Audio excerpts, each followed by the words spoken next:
নমস্কার, good morning, welcome back to my channel Smritiz world. কেমন আছো তোমরা? আশা করি খুব ভালো আছো।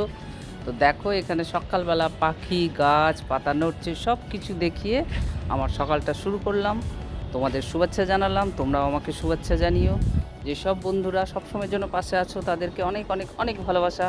আর যারা আমার চ্যানেলটাকে নতুন ভিজিট করছো তাদের কাছে একটাই অনুরোধ, যে সাবস্ক্রাইব করে বেল আইকন টিপে দিও, তাহলে আমার নোটিফিকেশান পৌঁছে যাবে। তোমরাও আমার সাথে এরভাবে ভিডিওগুলো শেয়ার করবে আর আমাকে ভালো ভালো লাইক কমেন্টস দেবে। তো দেখো, সকালবেলা প্রত্যেক দিনের মতন লাল চা দিয়ে শুরু। তো সেই লাল চা শুরু হলো। এদিকে আমি চাল ভিজিয়ে রেখেছি, কিছু সবজি ছুলে রেখে দিয়েছি। সকালে তোমরা সবাই জানো যে আমি সকাল সকাল এখন রান্না করি, যেহেতু ছেলে কলকাতায় এসে গেছে এবং আমার কাছ থেকে খাওয়া দাওয়া করে অফিসে যায়। তাই জন্য এইগুলো আমি সকাল সকাল জোগাড় করে রেখেছি। মাছের বাটি বের করে রেখে দিয়েছি, কেননা রান্নাটা চা খেয়ে আমাকে রান্না শুরু করতে হবে। তাই জন্য এই জোগাড় জানতি করেছি। এদিকে ডাল বসিয়ে দিয়েছি, মাঝখানে স্টিলের বাটিটায় ভাতের জল বসিয়েছি। চাল বের করে রেখেছি, এবার ধুয়ে চালটা দিলেই ভাত ফুটে যাবে, তাই না? ছেলে তো এখনও ঘুম থেকে ওঠেনি, উঠতে দেরিও আছে। ততক্ষণে দেখা যাক কতটা আমি রান্না করতে পারি। আমার পারত্যপক্ষে হয় ছেলে থাকতে থাকতেই রান্নাটা যেন মোটামুটি আমার হয়ে যায়, কারণ আমরা যেটা খাবো ছেলেও যেন সেইটুকু খেয়ে যেতে পারে, এই আমার মনের চাহিদা থাকে। তার জন্য আমি সকালে ঘুম থেকে উঠেই, আগে যেমন ঘুম থেকে উঠে এক্সারসাইজ করতাম, এখন আর পারি না।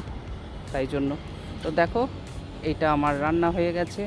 এই করে রেখেছি একটু পটলে আলুতে আর মুগ ডালের পেস্ট দিয়ে বড়া করে ওই একটা তরকারি, আর এখানে মাছটা ভেজে নিলাম, মাছের ঝাল দেয়া করে দেবো। আর তার সাথে উচ্ছে আলু একটু সিদ্ধ, মুগের ডাল।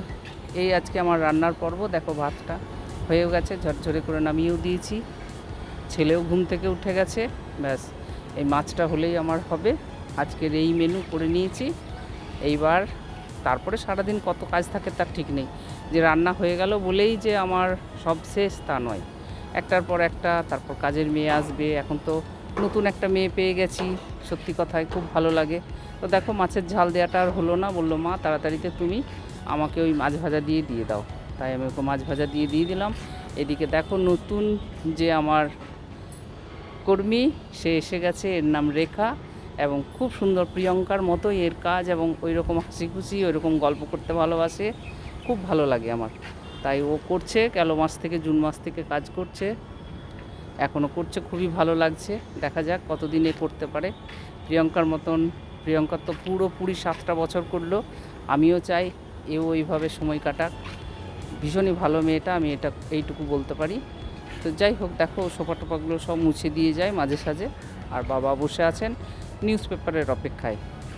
এদিকে দেখো, বাবা পান খায়, তাই পান আনা হয়েছে। ছেলে অফিস চলে গেছে, আমার রান্না কমপ্লিট, রেখা মোটামুটি কাজ করছে।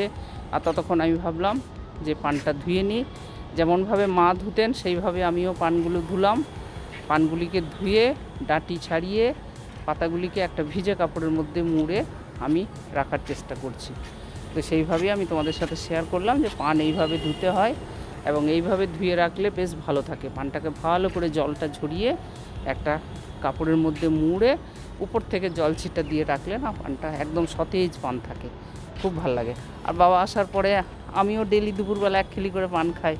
আমারও অভ্যাস তো হয়নি, কিন্তু তবুও মনটা কেমন ফুকফুক করে, যদি পানটা না পাই তো মনে হয় আজকে পান খেলাম না, এরকম একটা। আর যেসব পাতাগুলো, এখন তো বর্ষার পান, তাই পাতাগুলো একটু পচা পচা ভাব থাকে, যেগুলো দাগ ধরে যায় সেগুলোকে আমি ওগুলোকে বাদ দিয়ে দিই ক্লিন করে। তাহলে কী হয়, পাতাটা আরও ভালো থাকবে। সেইভাবেই করে চলেছি। বন্ধুরা, তোমাদের বাড়িতে কি কারোর আছে এরকম পানের বাটা বা পানের আড়ন, যেটাই বলবে? যদি কারোর বাড়িতে থাকে তো তোমরা কমেন্টসে লিখতে পারো, আমি দেখলে কমেন্টস পড়ে খুব খুশি হব। আমার মা তো খুবই পান খেতেন, বাবাও খেতেন। তারপরে মা মারা যাওয়ার পর বাবা পান খাওয়া একদম ছেড়ে দিয়েছিল। এখানে আসার পর আমি আবার পান আনাচ্ছি, এবং আমার হাজব্যান্ড এনেও দেয়, আর পানটা খাচ্ছেও। তাই এইভাবে রাখলাম, দেখো খুব ভালো থাকবে পানটা। তাই এইভাবে একদম সুন্দরভাবে একটা কোটোর মধ্যে ভরে আমি রেখে দেবো। আর এইখানে দেখো, রেখার ঝাড়ু পোছা হয়ে গেছে, ও রান্নাঘরে বাসন ধুতে চলে এসেছে। ওর কাজও পরিষ্কার, নিট অ্যান্ড ক্লিন, এবং যেটা বলি সেটা শোনে, যে না সেটুকু বলে না কখনো মুখের উপরে। অনেকের দেখেছি মুখের উপরে বলে দেয় আজ সময় হবে না, কিন্তু কখনো বলেনি। আর এইখানে দেখো আমি ব্যালকনিতে চলে এসেছি, এই ফুলগুলি দেখতে কি ভালো লাগে, তাই আমি তোমাদের সাথে শেয়ার করলাম এই যে ফুলগুলি। আর একটা বেলি ফুলের কুঁড়ি এসেছে, সেটাও খুব ভালো লাগছে। এখন বর্ষার সময় কিছু গাছ তো আমি ছাদে তুলে দিয়েছি, আর কিছু কিছু আছে, এখন এগুলিকেও একবার ছাদে তুলে দেব, তাহলে একটু বর্ষার জল বা রোদটা পেয়ে যাবে। রোদটা পেলেই গাছগুলি আবার একটু সতেজ হয়ে উঠবে। তবে কয়েকদিন ধরে তো রোদ একদম উঠছে না, সকাল সকাল রোদটা উঠছে, ঠিক 10টা সাড়ে 10টার পর থেকে আবার বৃষ্টি শুরু হয়ে যাচ্ছে। এই রকমই দিন যাচ্ছে এখন, তাই আমি তোমাদের সাথে শেয়ার করলাম। এগুলি শেয়ার না করলে আমার সত্যিই মন ভালো লাগে না। গাছ, গান, পাখি, হাওয়া আমার সত্যি খুব প্রিয়। আর এখানে দেখো আমি এই গাছটাকে একটু খুঁড়িয়ে আমি এটাকে ছাদের মধ্যে তুলে দেব, তাই জন্য নিচেই আছে। আমি গাছটা একটু খুঁড়ে নিলাম, একটু সার টার দিয়ে আমি আজকে এটাকে ছাদে তুলে দেব। তাই আমি সুন্দরভাবে গাছটাকে সুন্দর করে দিলাম, ব্যাস। এই করে আমার দিন কাটে। আর সত্যি কথায় আমি একদম বসে যে থাকতে পারি না, তার প্রমাণ হচ্ছে এটাই।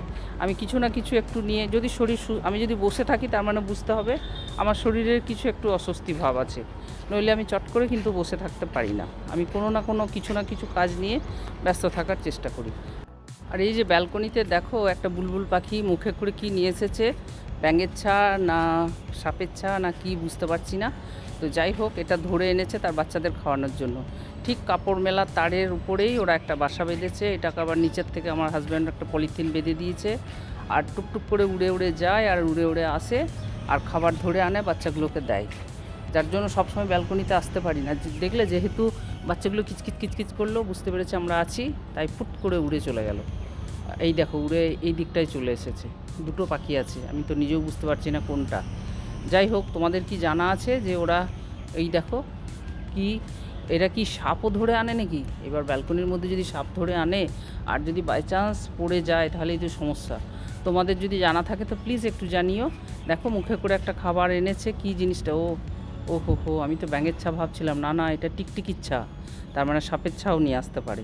তাই তোমাদের জানা থাকলে প্লিজ একটু জানিও যে এরা সত্যি সাপের ছাও ধরে আনে কি না। যদি বন্ধুরা তোমাদের মধ্যে কেউ জেনে থাকো, প্লিজ একটু আমাকে জানিয়ে দিও, তাহলে আমি একটু সতর্কই থাকবো। যদিও ব্যালকনির দরজা সবসময় বন্ধই রাখি, তবুও বাবা সাপের ছা যে কোনো জায়গার থেকে ঢুকে যেতে পারে। ইস কী অবস্থা! আর যেহেতু পাখি বাসা বেঁধেছে, তার জন্য এর বাসাটা ভাঙতেও পারছি না। বারবার হয়তো এক মাস মে মাসে দুটো বাচ্চা দিল উড়ে গেল, আবার জ্যৈষ্ঠী মাসে দুটো বাচ্চা দিল আবার উড়ে গেল, এখন আবার দিয়েছে দুটো বাচ্চা। এই চলতেই থাকে, যার জন্য বাসাটাকে ভাঙতেও পারছি না, ওদেরকে উড়াতেও পারি না। তো আমার তো জানা নেই, জানাও ছিল না যে ওরা মাছ নিয়ে আসছে, কখনো ফড়িং নিয়ে আসছে, কখনো ব্যাঙের ছা নিয়ে আসছে। আজকে তো আবার টিকটিকির ছাও দেখে ফেললাম, যার জন্য আমার তো ভীষণই ভয় হয়ে গেল। তো প্লিজ তোমরা আমাকে জানিয়ে দিও ওইটুকু, যদি তোমাদের জানা থাকে তো। একটা মা বাচ্চাদের জন্য কী না করতে পারে, সত্যি এই পাখিটার থেকে প্রমাণ পাওয়া গেল। এত সুন্দরভাবে আগলে রাখে না, মানে চিন্তা করা যায় না। যেন ওর বাচ্চার কোনো আঁচড় না পড়ে। আর দেখো বাচ্চাগুলিকে,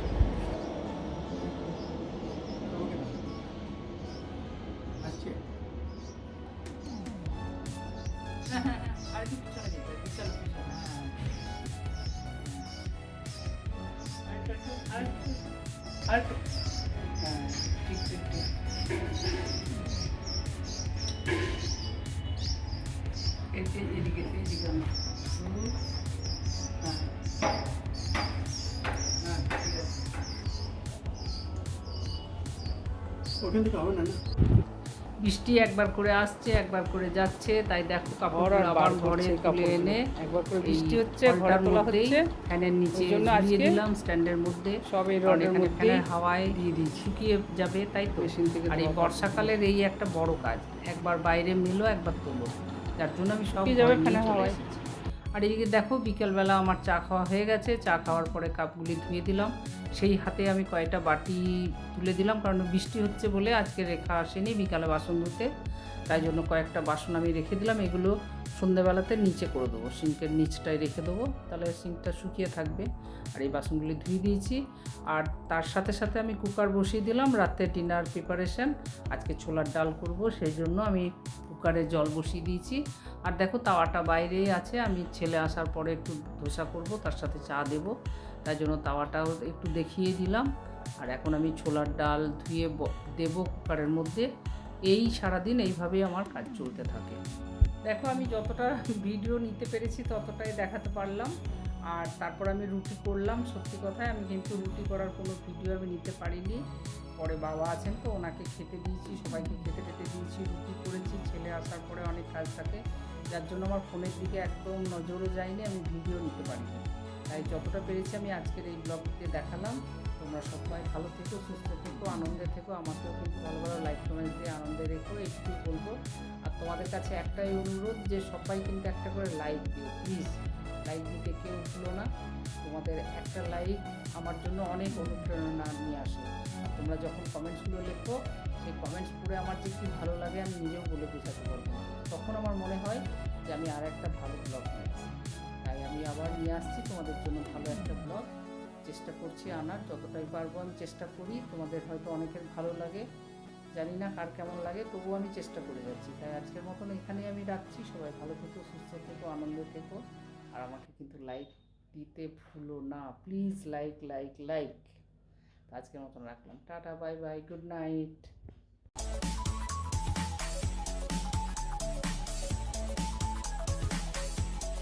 Please subscribe.